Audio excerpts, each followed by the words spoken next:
Paige. Woman Empowered. Tied in Steel, Book 2. Written by M.J. Fields. Narrated by Mara Walker. Forward. Most girls. As a little girl, summer was always my favorite time of year.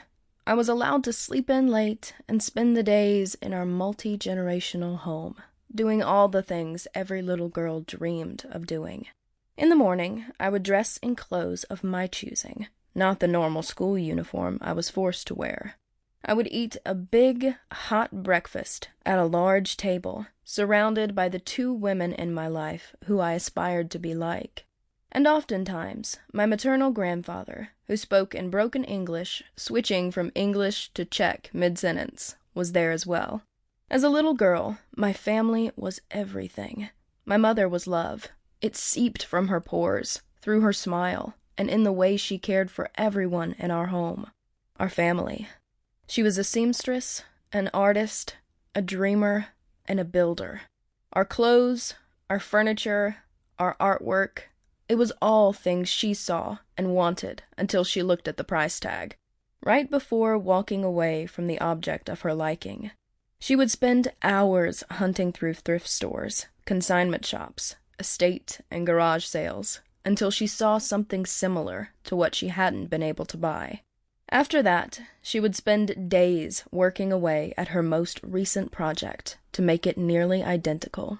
I asked her why she didn't just buy them, and she told me that we couldn't afford to buy them, but she could afford to make them. In all my 8-year-old wisdom, I told her that she should get a job, like my friend Nikki's mom. She simply said, "Co je doma, to se počítá," which means, it's what's at home that counts. I spent countless hours beside her, helping her create. I loved it, most of the time. When I became uninterested in the project, I would drag Babička, grandmother in her native Czech language, outside with me. She used to watch as I ran through the trees, covered in Spanish moss, laughing while yielding a sword, pretending to be a Viking warrior princess who fought sea monsters. In other words, swinging a wooden sword that my mother had made me for Christmas at the Spanish moss, the sea monsters. She would laugh and play along, living in the moment. Babička was everything good about life and laughter. So much laughter.